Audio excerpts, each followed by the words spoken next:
Ladies and gentlemen, boys and girls, welcome to another episode of the Alpha. Not the Alpha, holy cow. Welcome to another episode of the Jayden Bryce Show. Used to be the Alpha, but is the Jayden Bryce Show now. The show where we talk about the latest, hottest topics in the world of pop culture and sports. For some odd reason, I was rehearsing before the show, getting my voice ready. Over here talking about welcome to the Alpha podcast. No, it is the Jayden Bryce Show. I thank you guys for joining me tonight. I got a very great show lined up for you guys. We are going to be talking about Mr. Anthony Richardson getting benched in favor for Daniel Jones. We are going to be talking about a new Lego Batman game getting revealed after many years. We're going to be talking about Man of Steel and comparing it to Superman in its box office run. And I'm going to give you guys which movie do I like over the other. And lastly, we're going to end the show off, of course, talking about my Dallas Cowboys. And we are going to be talking about Mr. Micah Parsons and his current contract negotiations. But before we get into all that, thank you guys for joining me tonight. I hope you guys have had a great day today, and I hope I get to end your guys' night off with a bang. If you enjoyed this podcast, do not hesitate to hit the like button on the podcast. Follow my podcast as well on Spotify and Apple. Look in the description below to check out all my other videos as well. And more importantly, guys, hit that subscribe button to support my channel and invest in my future. All right, guys, without further ado and no delay, sit back, relax, and let's get the show on the road. All right, Mr. Anthony Richardson. The guy has been a roller coaster, to say the least, and that's putting it very mildly. So much talent, so much to fall in love with. First round pick, 4th overall pick in the 2020. I want to say it was the 2022 NFL draft, if I'm totally not mistaken. Might have been 23. He's going into his 3rd season. So I think I want to say it was might have been 2023. But coming out of Florida, not a lot of experience. And the Indianapolis Colts was up for a quarterback. They've been through Carson Wentz. They've been through Matt Ryan. And they felt like they were finally going to get their guy. But it seems that isn't going to be the case. So if you guys have not known it yet, Mr. Mr. Anthony Richardson was outdueled by Danny Dimes himself. And as you can see in the lower third, I call him Mr. Indiana Jones. It was a nickname going out for Daniel Jones yesterday. Instead of calling him Danny Dimes, even though my nickname for him was Danny Pennies, they're going to call him Indiana Jones now. That's the whole new nickname they got going for Daniel Jones at the moment. So we're going to call the man Indiana Jones. Indiana Jones outduels Anthony Richardson. The coach for the Indianapolis Colts came out in a press conference yesterday and announced that Daniel Jones will be the quarterback 1 for the Indianapolis Colts. Shane Steichen was the one who confirmed that in a post-game, well, not a post-game, but pretty much a post-practice press conference, so to say. What does this mean for Anthony Richardson's future? Before we get directly into Anthony Richardson's future, let's focus on Anthony Richardson himself. He has shown flashes that he can be good in this league. He can be serviceable. He hasn't shown that he is going to be your franchise quarterback, but he has shown moments where he looks like he can play football. There's specifically been games in the past where Anthony Richardson has had great games. There's been a couple of throws this preseason to where he has made some exceptional throws. Specifically the one that he had over the weekend. Right side of the field, deep ball, 40, 50 yards down the field. Dropped it in the bucket over the shoulder for the wide receiver. Great throw. But he just doesn't do it consistently. There has been a lot of anonymous sources that have gave information to beat writers and reporters, and it's supposedly anonymous executives around the league. And they have said on numerous occasions that they did not think and do not think he ever will be able to command the quarterback position just because he is lacking in so many areas. He is not technically sound. He does not throw an accurate football consistently. Those two things are things that are not easy to pretty much, what's the word I'm looking for here? Learn and master in the NFL. Something that, and I always bring up this when it comes to Jalen Hurts. Nick Saban knew Jalen Hurts was lacking the passing game in his arsenal in college. So what did Nick Saban do? Nick Saban said, if you cannot pass the football, you are not going to be able to make it to the next level. So when he transferred to Oklahoma, got with Lincoln Riley, all of that changed. And now we see where Jalen Hurts is at today. He is a Super Bowl champion. And we're going to talk about something else too. Shane Steichen was the coach that helped propel Jalen Hurts into the player that he ultimately has become. Because we know the first two seasons with Jalen Hurts under the helm for the Philadelphia Eagles, it wasn't so hot. He took him to the playoffs, 9-7, wild card. But even in that playoff game, the Philadelphia Eagles were not thinking that Jalen Hurts, and many people in the media at the time did not think Jalen Hurts was capable enough of winning a championship. But we're going to save that for later on. But first, let's just finish off with Anthony Richardson. He's just not consistent enough to play the quarterback position in this league. And it is something that Shane Steichen used as an indictment against Anthony Richardson in the press conference. Because, and I don't have the audio for it, he simply said he went with Daniel Jones because Daniel Jones is the more consistent quarterback at the moment. That is something that Anthony Richardson very much lacks. And something else that Shane Steichen and the organization probably put into perspective too, Anthony Richardson has mostly been a negative since he has been in the league. When we go from the podcast interviews where he's made some controversial statements about the NFL being easier than college, he made those coming out of the draft and going into his first year. He's been very injury prone. He can't stay on the field, had to have shoulder surgery. Even going into the season this year, going into the preseason, there was a whole lot of questions going on to see about his health, to see if he was going to be healthy because he was having so many shoulder issues.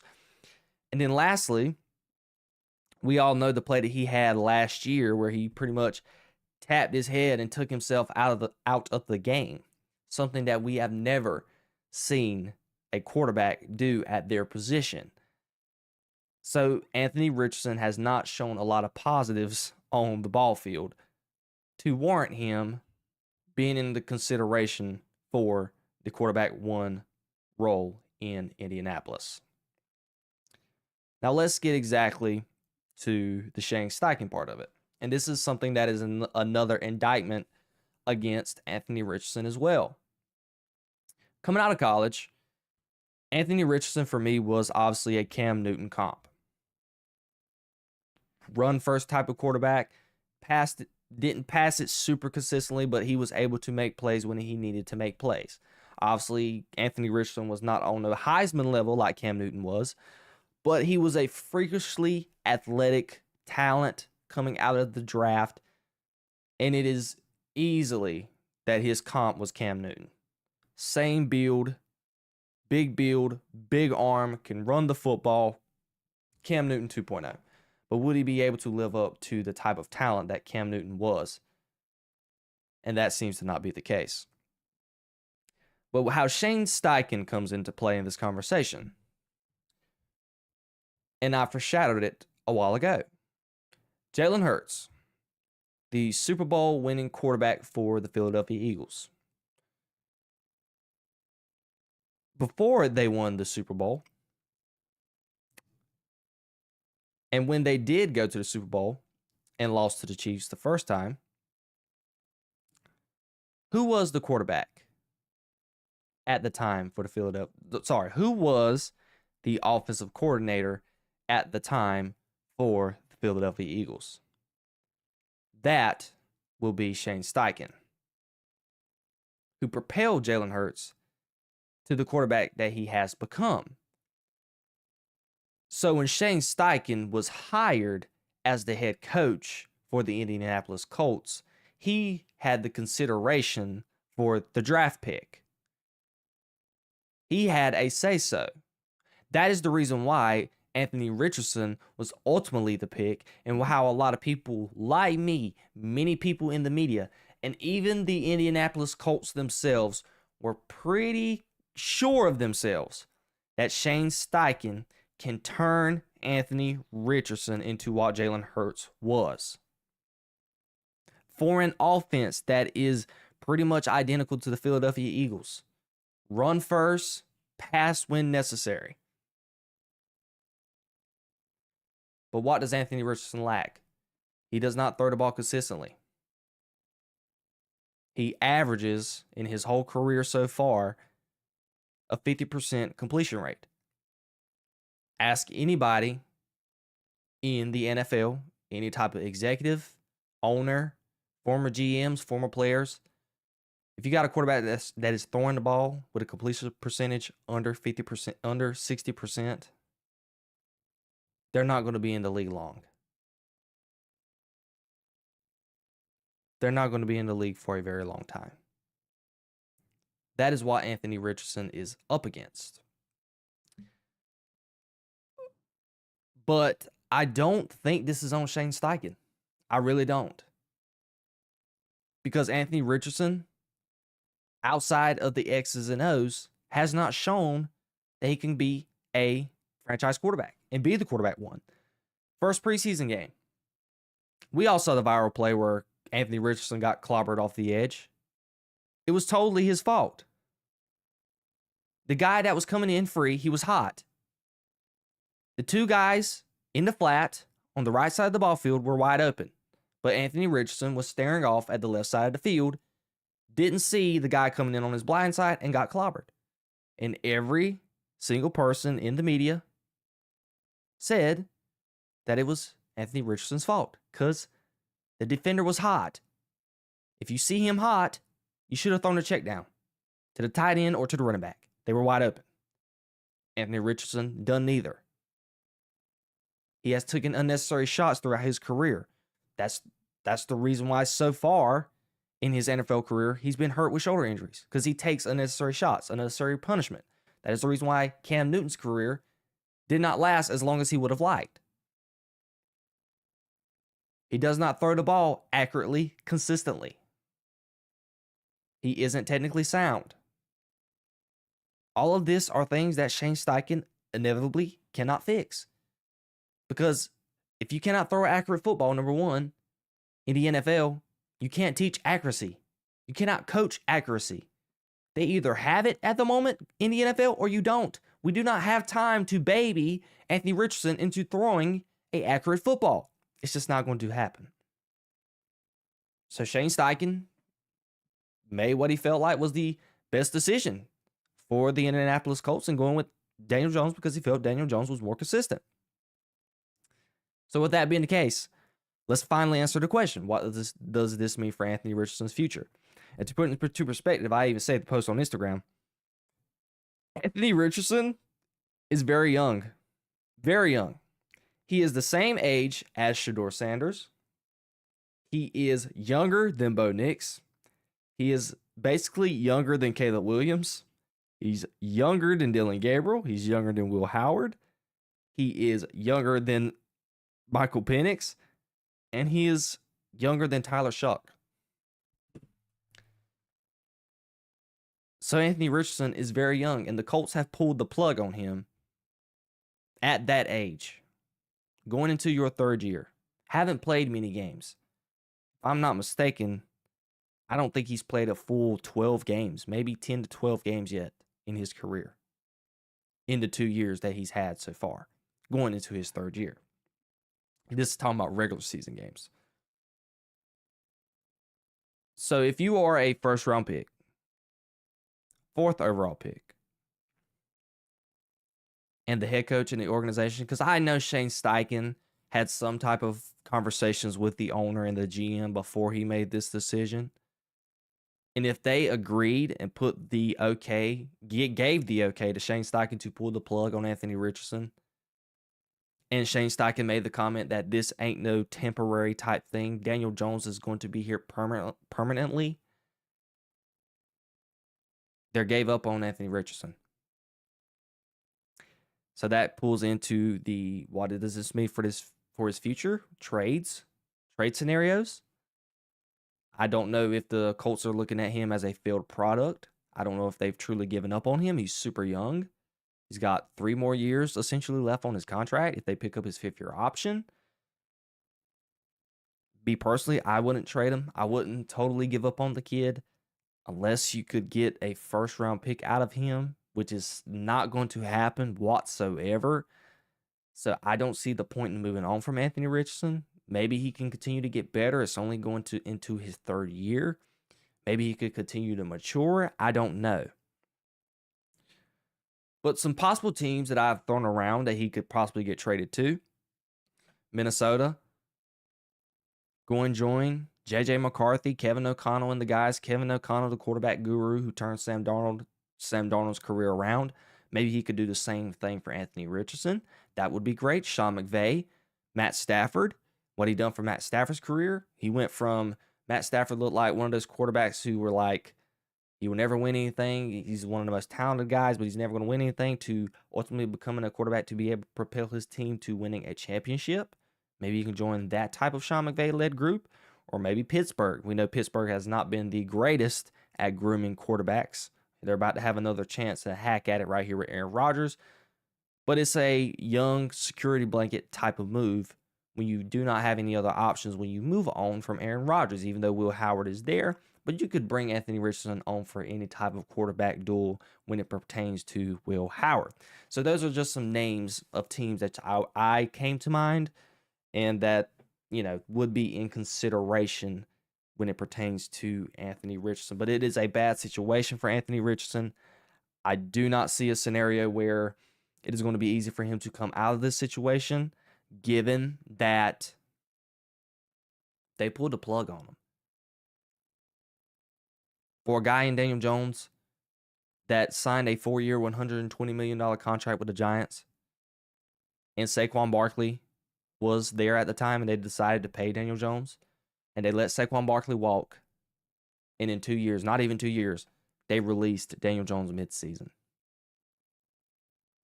After they gave him that contract. That is the guy who you got benched for. Anthony Richardson needs to look at himself in the mirror.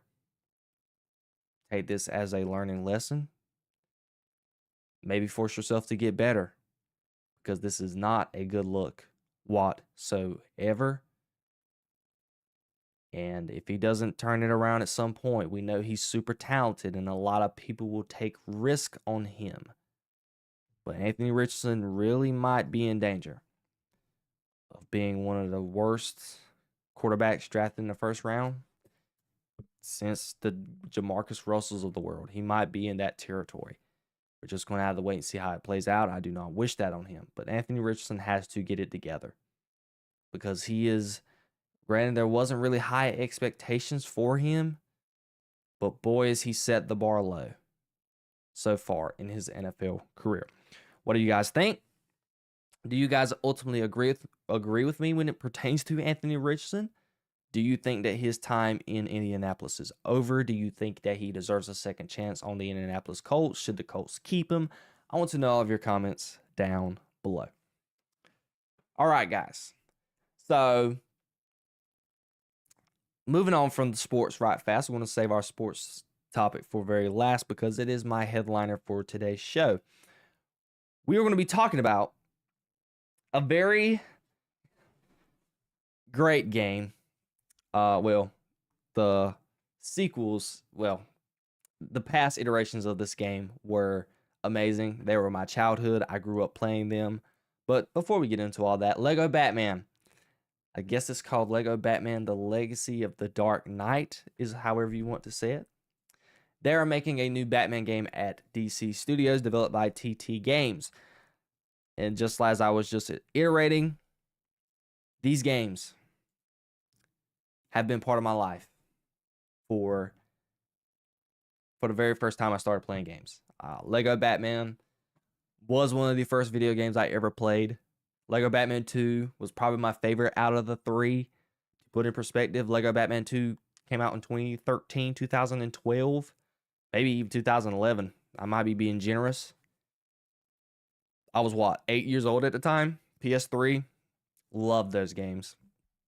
So, it seems that they dropped the trailer for the brand new game, and we are going to react to the trailer together right now. And I'm also going to be, they've shown some clips here on Twitter of some of the gameplay too, extra gameplay. I actually have watched the trailer already. Just a little disclaimer here. Just because I was so eager and so happy to see it. I was like, oh my God, I cannot wait, just a day to watch this. I wanted to go ahead and watch it. But we're fixing to watch it together. And we're going to basically give my impressions. Even though I watched it, I didn't watch it like in super detail like I normally do when I do my trailer reactions. But I haven't done a trailer reaction in a while. I've actually filmed a couple and I never posted them. But we're back with the trailer reactions and we're going to do it today. Let's react to the Lego Batman trailer for the upcoming game.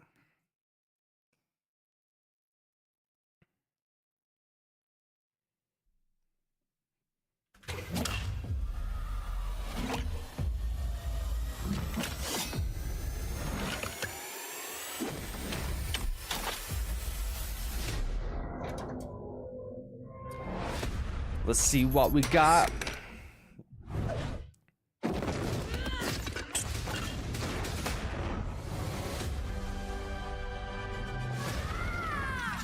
I need to become more than a man.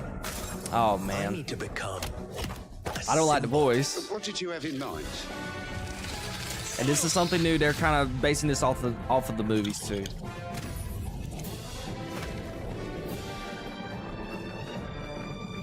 This looks so unique. It's going to be so interesting just to compare and contrast literally like the gameplay from previous iterations of these Lego games. I'm Batman. It's just, I can't even take that serious. Ace Chemicals. Serious. You want to get nuts? Let's get nuts. I'm allergic to nuts. Who's the man behind the mask? Love a good Catwoman.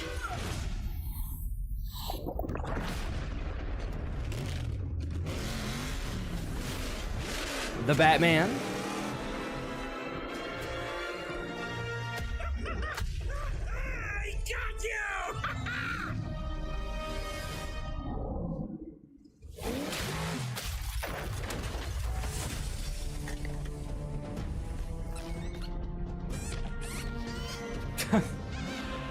Oh man. Batman: The Legacy of the Dark Knight.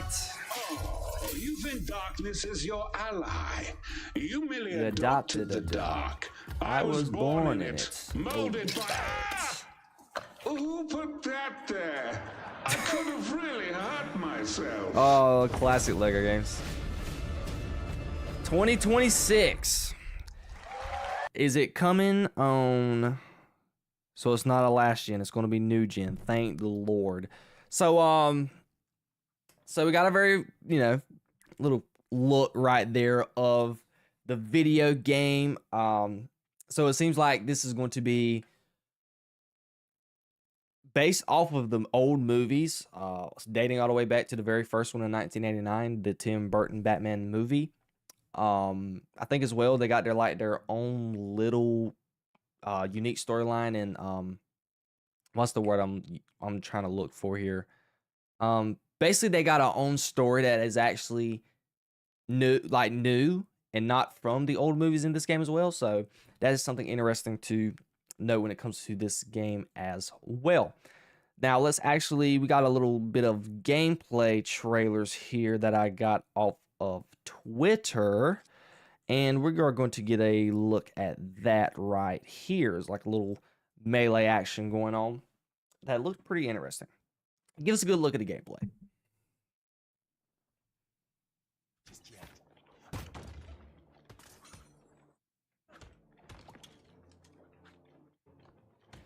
Very unique fight style. Definitely different from the old Lego games. Oh my god, there's a counter button. They went all out on this. Wow.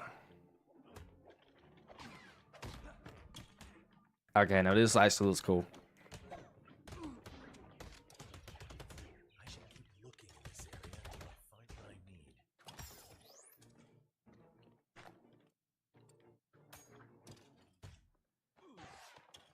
So they did not lie about this being very Batman Arkham-esque.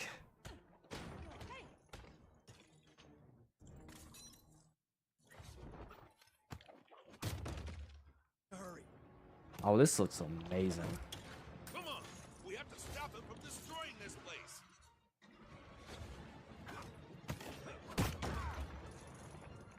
Good job, you're not scared of heights. Yeah, believe it or not, it was never a problem before I met you.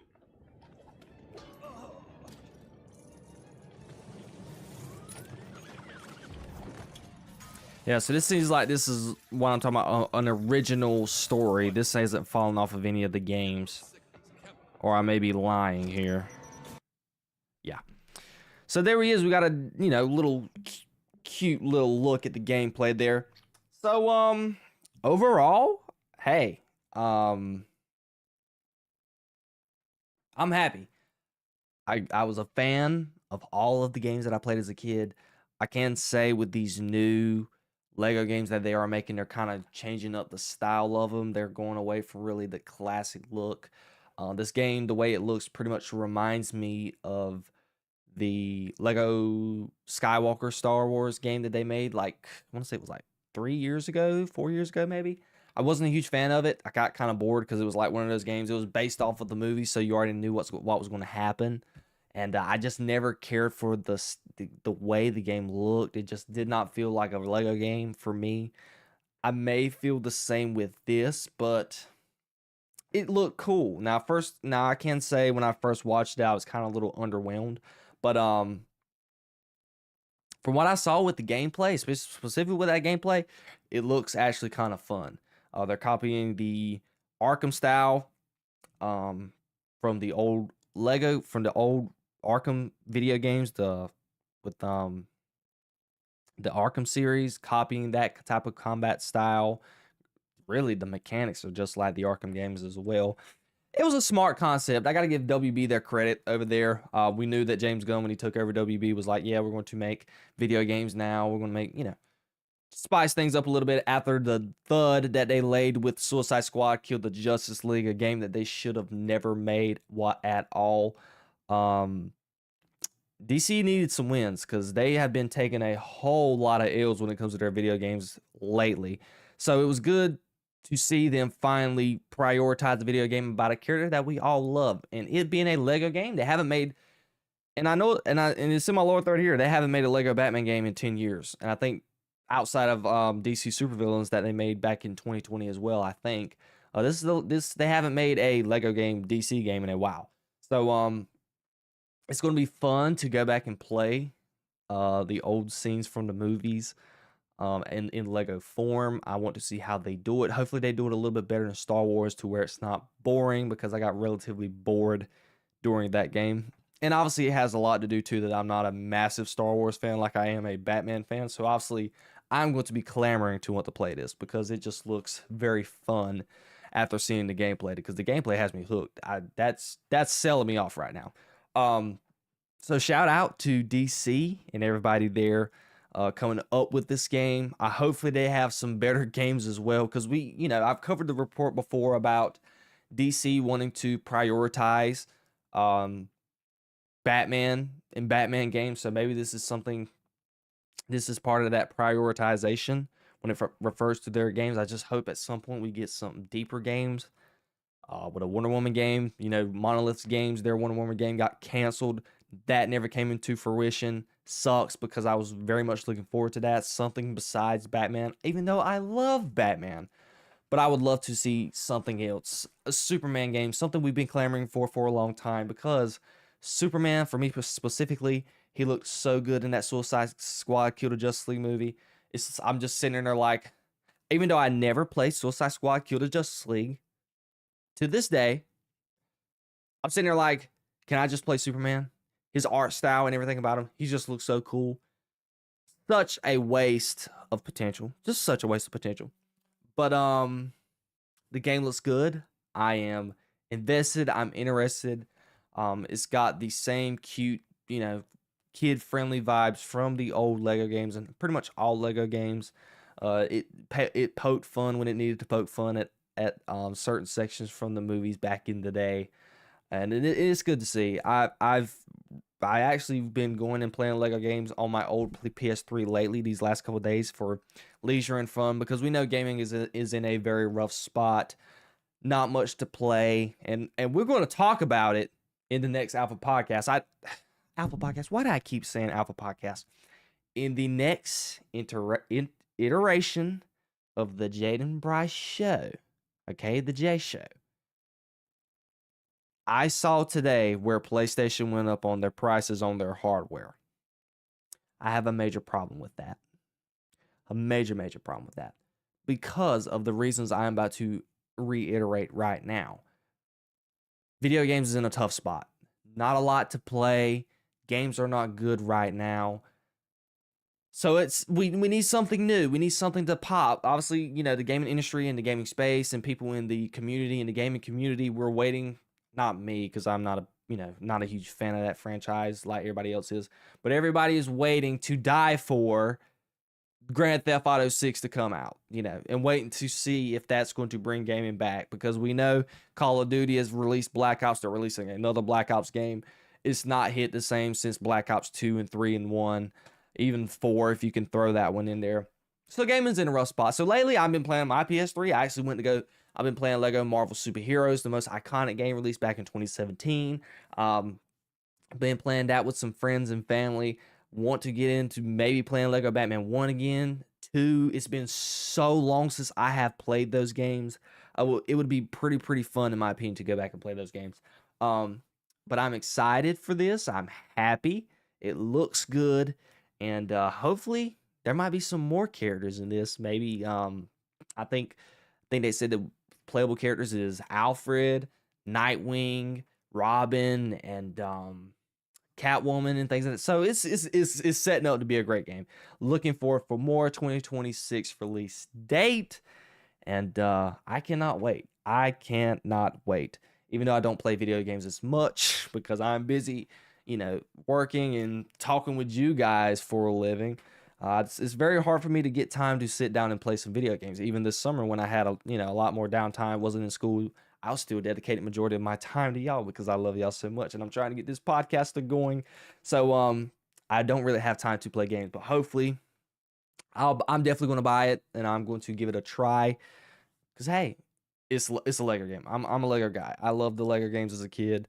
It feels like I've seen a lot of TikToks already on social media making like memes of them playing the game as a kid and showing them a picture of them as a kid at that age when the old Lego Batman games came out, and it's like a before and after, like, oh, look at me now, I'm playing Lego Batman when I was 9 years old and 8 years old. Now I'm like 21, because technically I'm going to be 22 maybe when this game comes out at some point in 2026. I don't know. And then, the very first Lego Batman game came out in 2009, 2010. I was like 5 or 6. So it's going to be a huge age gap, but I'm glad to see it back. Hopefully, this could lead into some other video games like Lego Superman. Even do it with some Marvel movies. I know Marvel's already done it with the movies, with the Avengers and things of that nature, but maybe like an MCU video game for Legos. That would be super cool. So that's something for them to consider. But ladies and gentlemen, what did you think? Did you enjoy the reaction to this trailer? Did the game look fun? Are you interested in it? Do you think and like the proposition that I made? Maybe they should introduce possibly Lego TT games, even though, this is more DC stuff. But TT games, just a little idea. MCU Lego video game? That would make a lot of money. That would make a whole lot of money, and it would be a very great game. But the game looks good, and I'm interested to see it. I want to know all of your comments down below. All right, guys, moving on to our very next topic. We're going to stay on pop culture. Then lastly, we're going to end it off with some Micah Parsons. I ran across this article, and we know there has been a whole lot of controversy, discourse, a whole lot of just, what is the word I'm looking for right now? The most polarizing topic in the movie industry right now, in the comic book industry, any way, fame, or fashion that you would like to categorize it as, is Man of Steel versus Superman. You got the Snyder Bros, and I'm going to reiterate it for the 1,000th time on this podcast. You got the Snyder Bros, you got the James Gunn lovers. You're either on one side or the other. You can't meet in the middle, okay? Because you're going to get chewed out either way. If you like it, they're going to say you're a shill. If you don't like it, they're going to say you're a hater. I'm referring if you didn't like the Superman James Gunn movie.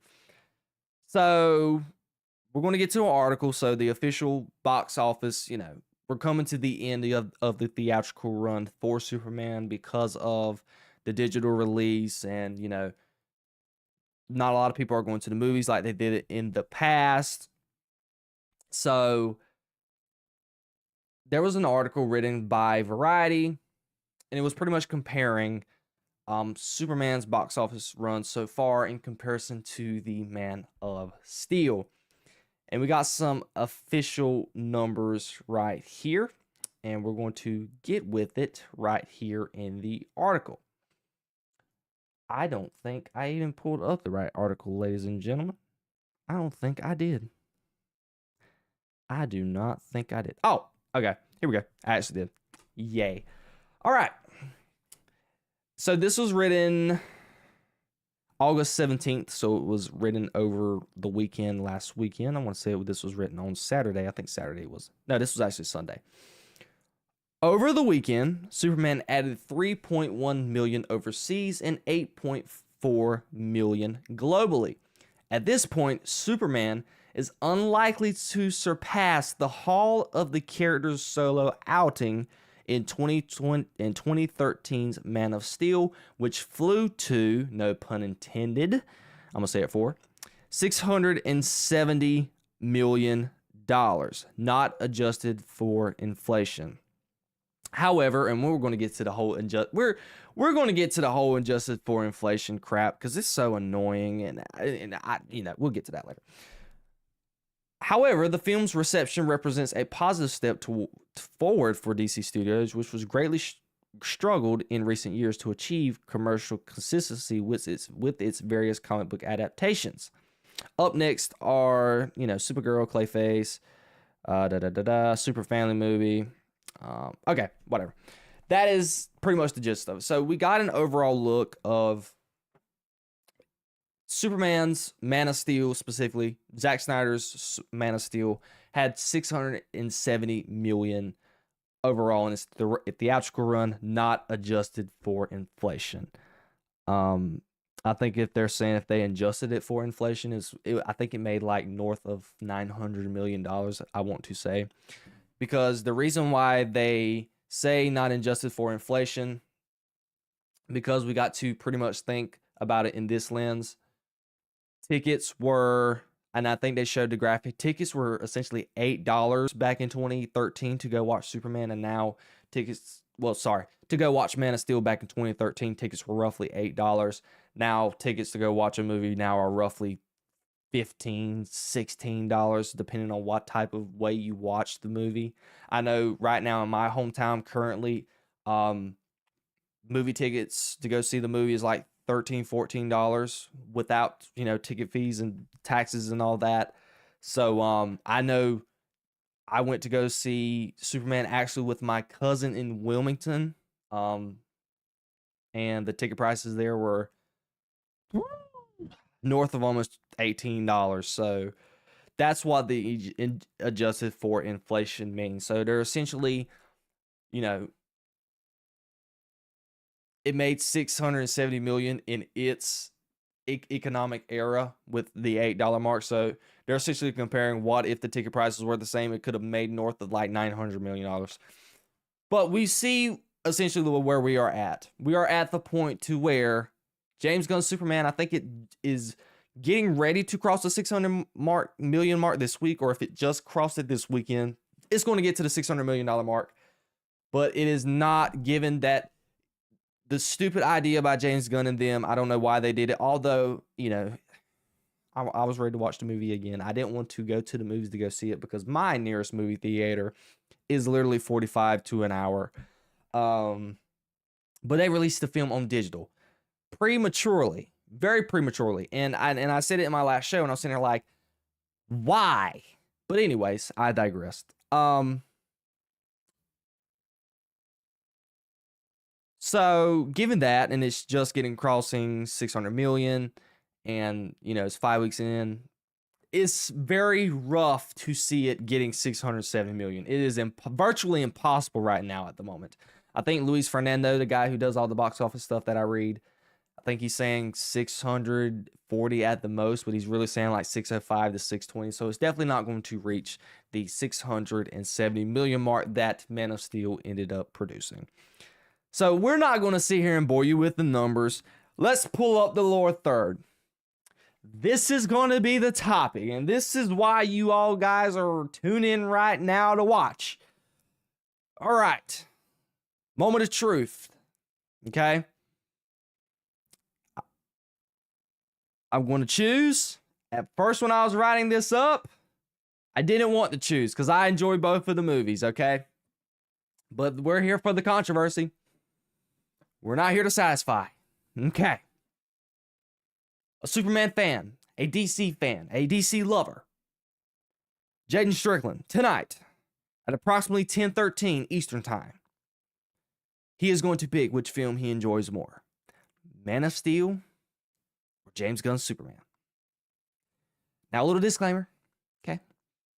I'm not a Snyder bro, and I'm not a James Gunn lover, okay? I was right in the middle. And when I went to go see the movie, I thoroughly enjoyed myself. James Gunn's Superman specifically, okay? But,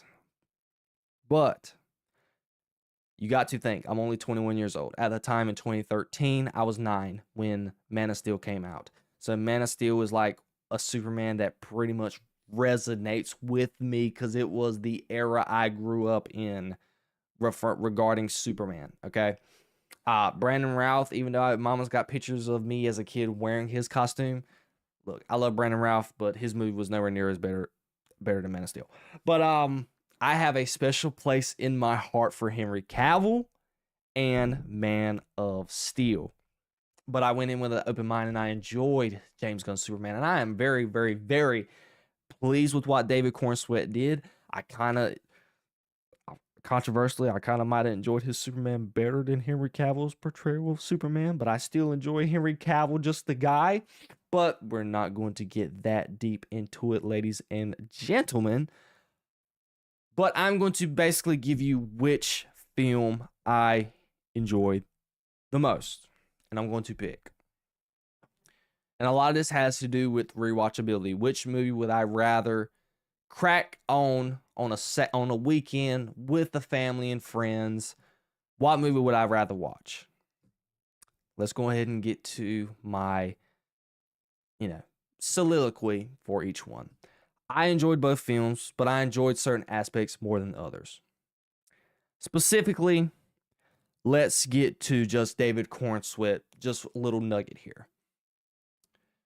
I grew up as a kid, specifically, watching these, Justice League, the animated series. Justice League Unlimited, the animated series.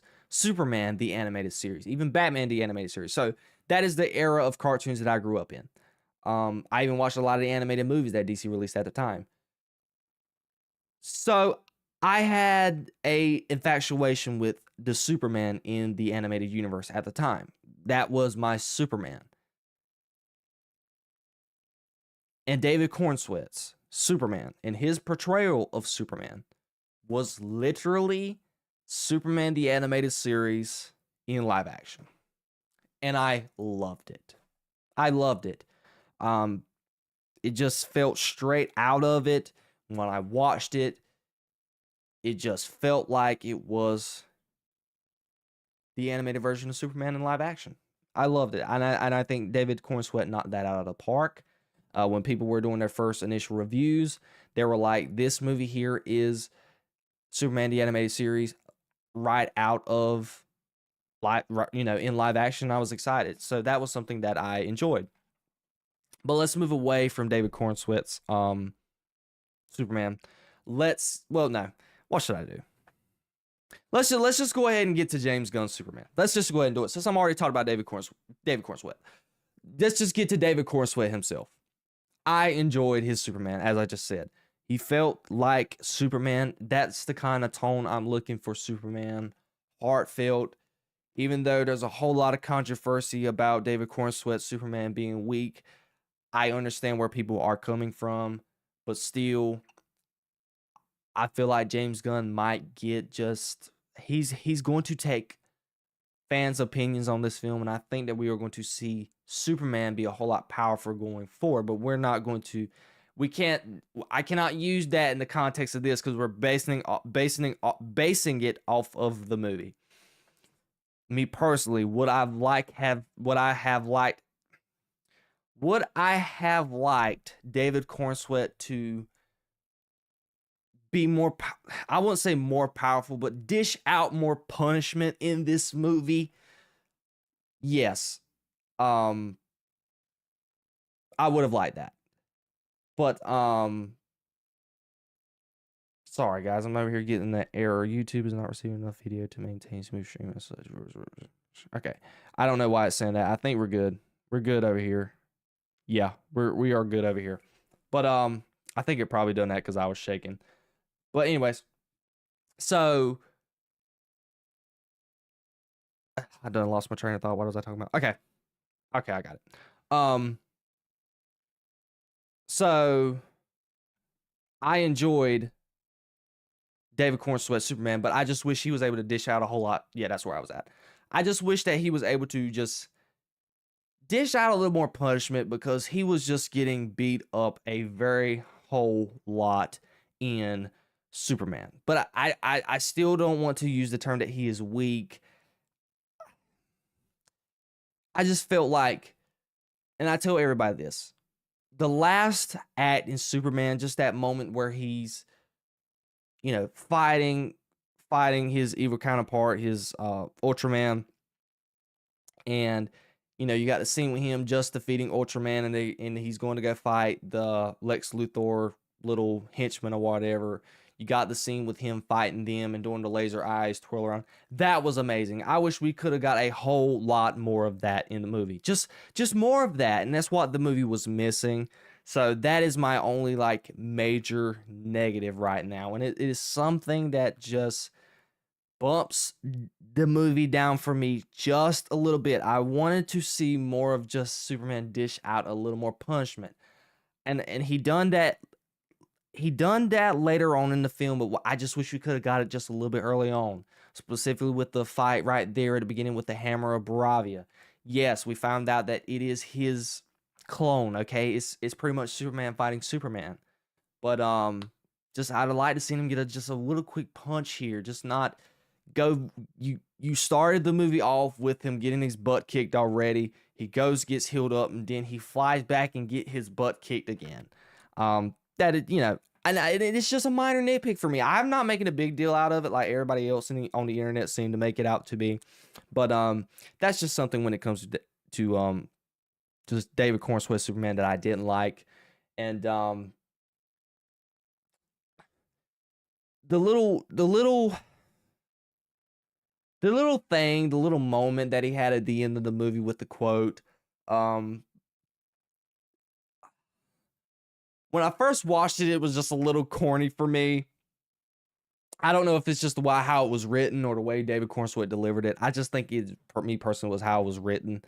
The little final speech for me is like a mixed bag. I kind of love it and I kind of hate it at the same time. So we're just gonna leave that alone. But let's just move on into some other things that I enjoyed about James Gunn's Superman. I prefer this Lois Lane and Superman combo over Man of Steel. I really do. Rachel Brosnahan and David Cornsweet's chemistry was absolutely perfection. It is what I wanted to look for in a relationship when it comes to Superman and Lois. And it was one of my another gripes I had with this movie. I wanted to see more of them on screen. Not enough of Lois and Superman. Not enough.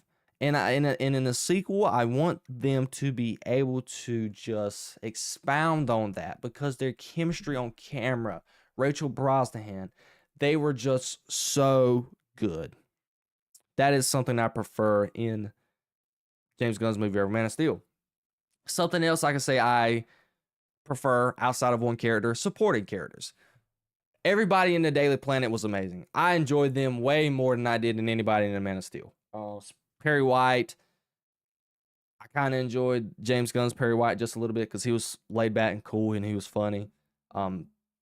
Jimmy Olsen, obviously, even though Jimmy Olsen wasn't in Man of Steel, we know that Jimmy Olsen was in Batman versus Superman. You see how they did that. That was absolutely dog crap.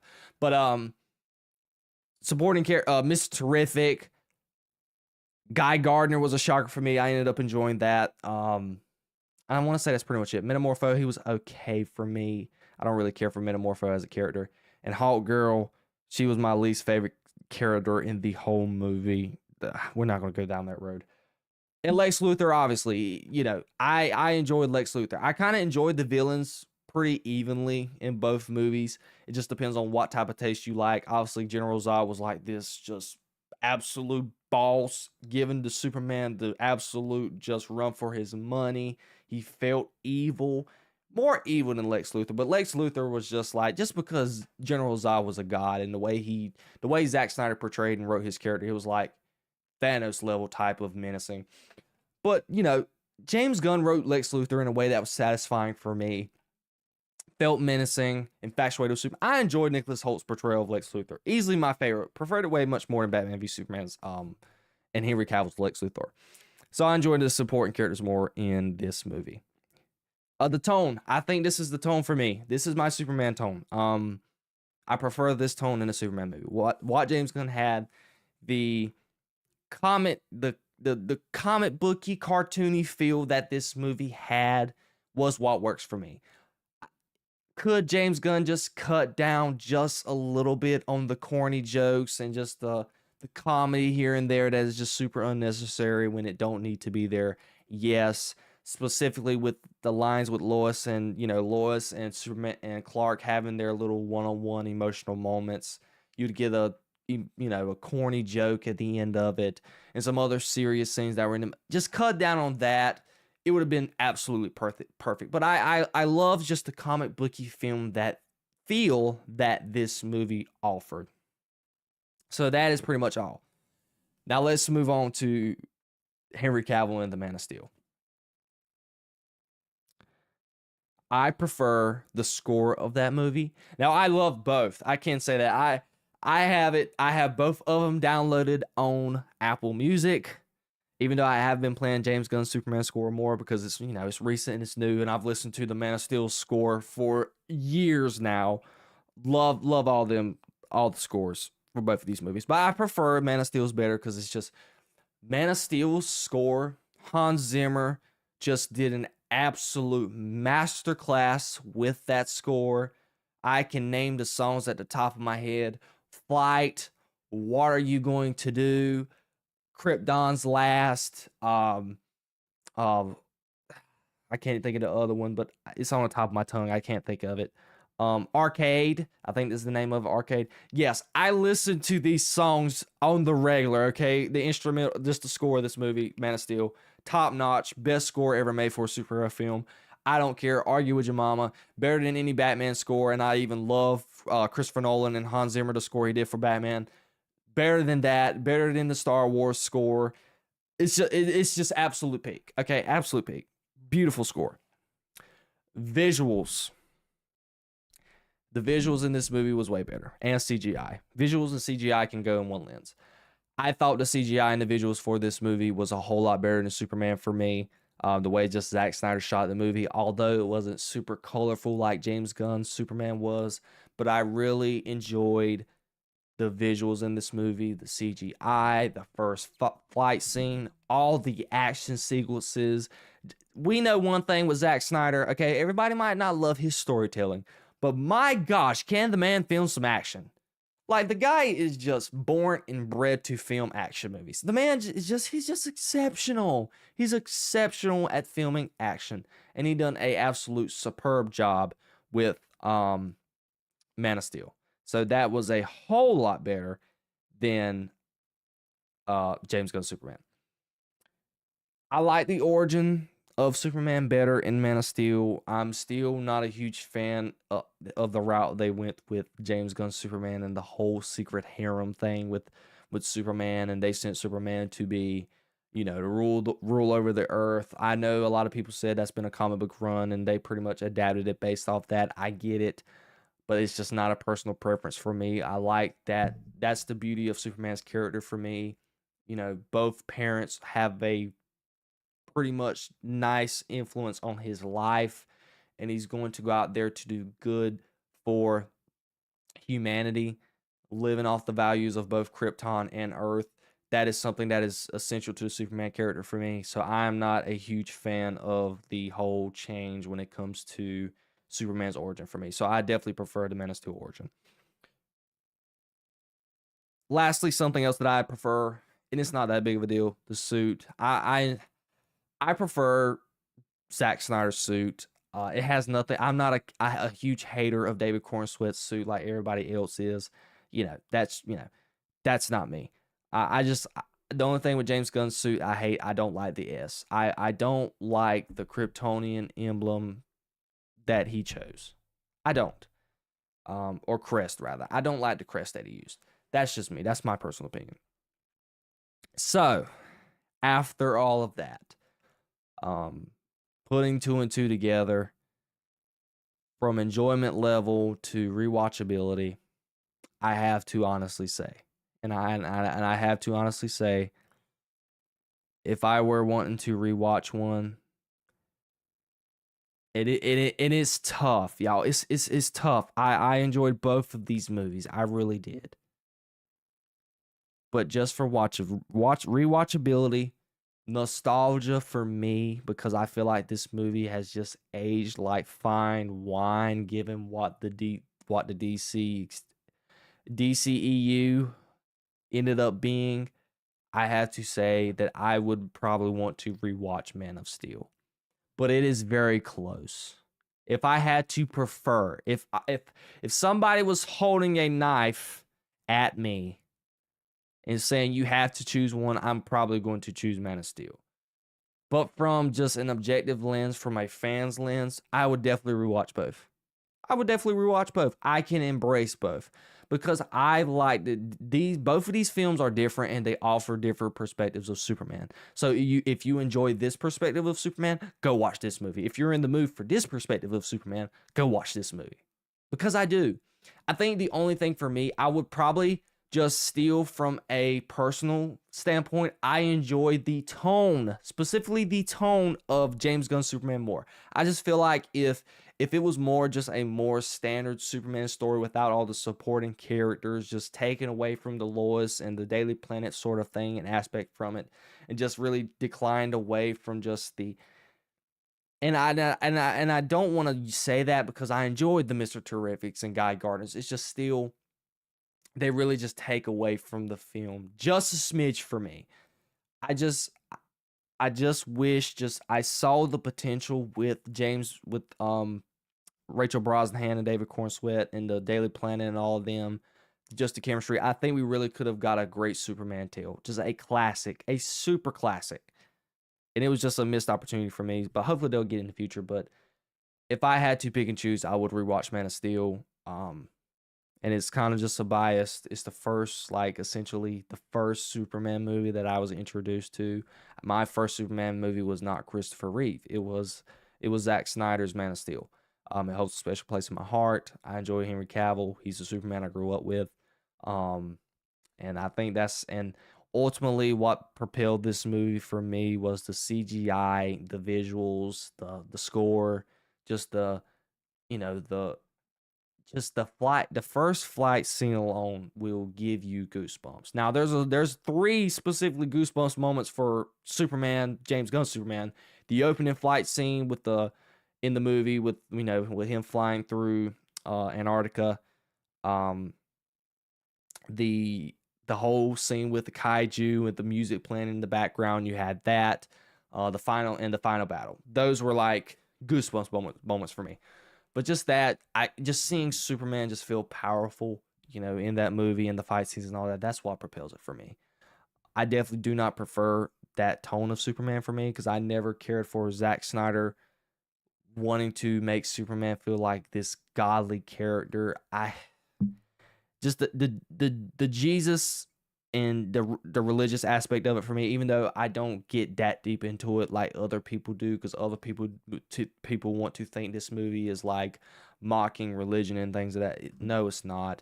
I didn't like the fact that he was portraying Superman to be like this Jesus-like, character. That's my only gripe with it. But I do prefer.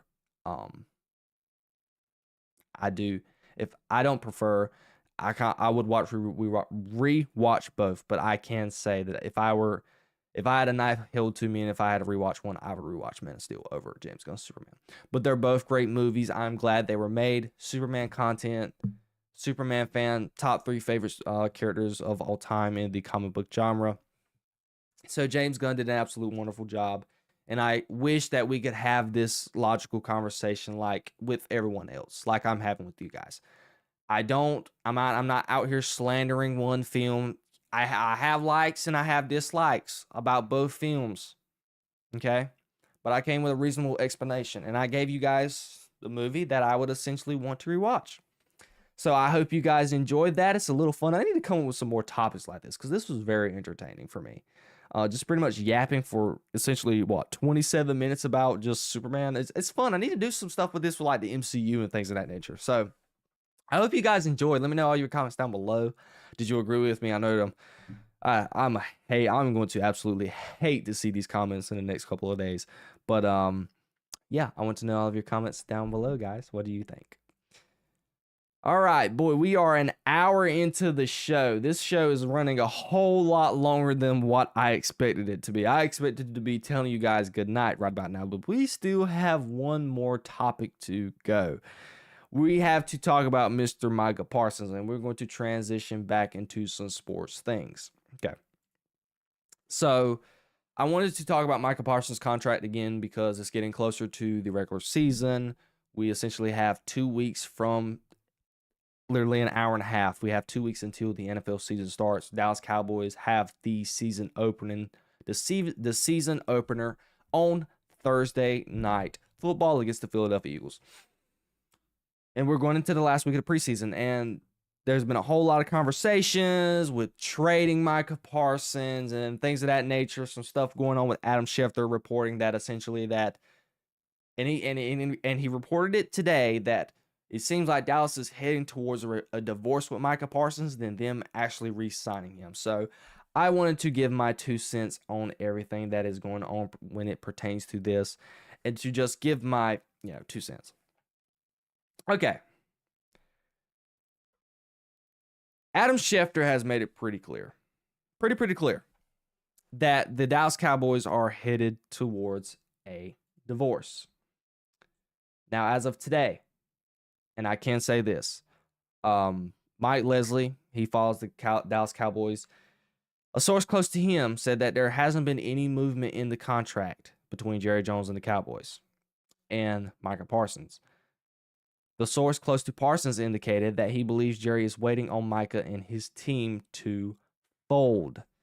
As of a couple of hours ago, after practice, Brian Schottenheimer had a press conference, and he was asked about Micah Parsons. And they asked him about Micah Parsons' availability on opening night against the Eagles. And Brian Schottenheimer said, with or without a contract extension, he feels that Micah will be out there against the Philadelphia Eagles. Now, of course, for him, this is a politically correct answer to say. Of course, he's going to say this. He's not going to sit there and say, man, you know what? I don't think my star edge rusher is going to be at the game tonight. He said the right thing. This one is a whole lot harder to digest than me. It's very different than CeeDee Lamb. It's very different than Dak. CeeDee nor Dak demanded a trade, nor Zeke nor Zach Martin.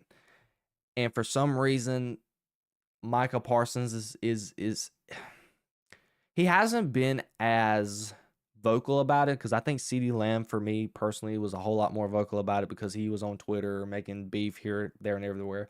Micah Parsons really has not said a word. He has not said a word since he requested his trade request. And I think he done it back on August the 1st.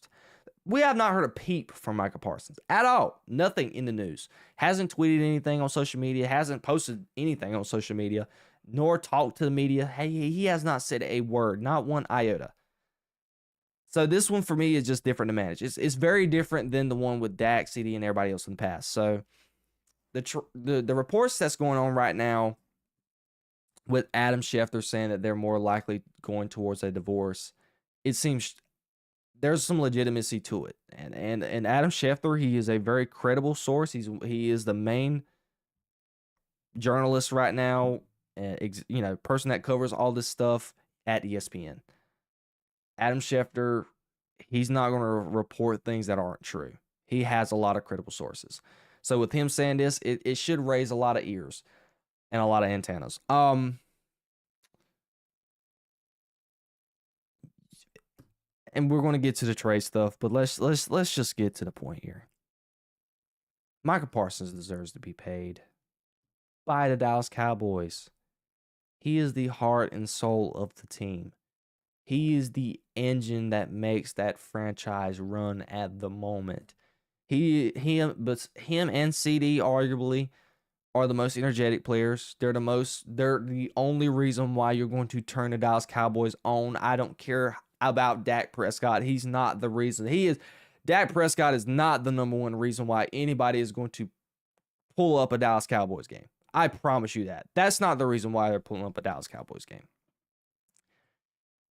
And just the chokehold he's had on the franchise and the type of just hungry nature he has for winning, the openness that he had when he was drafted and the eagerness to be drafted by the Dallas Cowboys and how happy he was. Why would you not want that to be part of your team? The man has even openly stated on his own podcast. I'm pretty sure he's even said this to Jerry Jones. Jerry, at the time, a year and a half ago, when they first started their contract extensions, before people like Max Crosby, Nick Bosa, Myles Garrett, TJ Watt, Brian Burns, before all these guys got signed, Micah Parsons was like, Jerry, go ahead and sign me. I will go ahead and sign. I don't need all this money. He said it. It came out of his own mouth. And yet the Cowboys and Jerry Jones has sat on this contract like they have for every single contract that they do, because Jerry Jones is cheap. He's cheap. He don't want to spend no money. And he puts himself in a hole, because he could have got Micah Parsons at the where the market rate's at right now. He could have got Micah Parsons at a bargain. He could have got Micah Parsons for $32 million. Because Bosa got 34, Crosby got 35, Myles Garrett and TJ Watt, they're up north of 40. You could have got Micah Parsons at a bargain. 4 to 5 year extension. Could have had him for the next 7 years. At that rate. Obviously, maybe in 4 years, if he kept on playing the way he did, he would ask for some type of pay raise like TJ Watt did. But just the man has everything that you want out of a player. And let's just totally just address the trade rumors. Well, let me just say one more comment before we get to that. Another reason why this is a negative is because you got more distractions going into the regular season. New head coach, trying to set a culture, but yet he can't do that because he's got to worry about this over his head, and he doesn't have his players, all of his players, 100% ready to go, focus on the season going into next 2 weeks from tomorrow and Thursday Night Football on September 4th against the rival Philadelphia Eagles, who are going to be having their ring ceremony that night. Banner drop. All of that are going up against them. And we got to worry about this distraction. But let's just get to the trades. Okay. A trade for me just doesn't make sense. What important need can you get out of getting draft picks for Micah Parsons? I can honestly say at Micah Parsons' value right now, you would more than likely get 2 or 3 first-round picks for Micah Parsons, 3 at the most, maybe 2 seconds, just depending on exactly if you're going to get 2 or 3 first-round picks. Categorize that however you will. What's the odds of you turning those draft picks into key players? It would make sense for me. It would make sense for me that you would move on from a player like Micah Parsons if you were in need of a quarterback. That would make the most sense for me. But you're tied to Dak Prescott for 4 more years or 5. I don't know. Don't ask me. He's been there an eternity. I just try to forget sometimes he's even our quarterback. So let's just, we have that part down. Outside of that, why would you trade Micah Parsons? Because with those picks, we need nose tackles, wide receivers, linebackers. There's a whole lot of needs. But, what's the odds of you hitting on draft picks at those positions? They spent a first-round pick on Mozzie Smith on the D-line. He didn't hit. Who knows if Tyler Guyton's is going to be a hit? Now, and the more I think about it, it's like, I wouldn't say it doesn't make a whole lot of sense to trade Micah Parsons. It does just a little bit, because if you trade Micah Parsons, you get the idea of possibly drafting a couple of great players that could turn into key players at key positions like nose tackle, cornerback, linebacker, wide receiver. We could turn those picks into that. It's just the same thing like the Dallas Cowboys did when they drafted, they traded away Herschel Walker, and everybody killed Jerry Jones for doing that. And then he turned those into Emmitt Smith, and the rest was history. But just given the overall state of Dallas, Micah Parsons trading Micah Parsons just feels like you're just throwing in the towel. And you're just giving up for a couple of years to come. When you've signed guys like Dak, you signed CD, you just traded for George Pickens, you made all of these kind of all-in moves, and yet you're going to trade away your best player. It's just not the smartest idea to do. It's not the smartest business decision that Jerry Jones could make at the present moment. That's the reason why the trade just wouldn't make sense for me. If you wouldn't have re-signed Dak, if you would have honestly just re-signed CD and just said, hey, Micah, we got to keep CD, and we got to trade you to try and just get us a quarterback and reset everything, it would make sense. But just in the present moment, how everything is constructed, it just doesn't make any sense to me. And given how hard it is to, and Micah is a once in a generation talent. Let's not get it twisted here. Micah Parsons is a once-in-a-generation talent. There's not many guys where you can line them up anywhere on the football field and they would be elite. There's a good chance that you could just align Micah Parsons line him up at safety and corner, and he could lock somebody down. He done it his rookie year against the Chargers. Micah Parsons has played DB before and locked somebody down for fun. So this is the type of player that it's a once-in-a-generation talent, and you just can't trade that away. Not at an edge rusher. Edge rushers are not easy to find. As the Dallas Cowboys. The year they drafted Taco Charlton, they could have got TJ Watt. So them hitting on a draft pick, and we know that Dallas historically does draft pretty well, but still. the odds of them just even getting good players, I just don't think that it's worth the risk. I just don't. I really don't. Without Micah, and even right now, this is something else to think about too. If you were to trade Micah Parsons, you have nothing on defense. Literally nothing. You're going to be the worst defense in the league. Who's going to be your leader? Trayvon Diggs? Trayvon Diggs has never been a leader. He's never struck anybody in that locker room as the leading type. If anybody on that team right now would be considered a leader, it is Micah Parsons. Who's going to be the captain on defense? I don't know. Tank Lawrence is gone.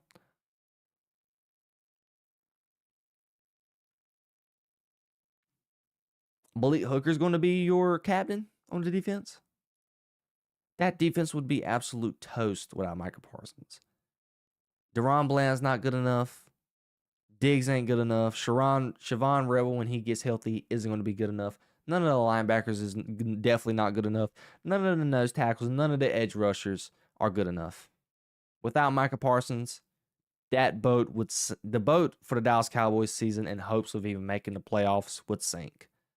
And what is the point of sucking? And because you're not getting ready to draft a top of the line quarterback. We're stuck with Dak for the next 5 years.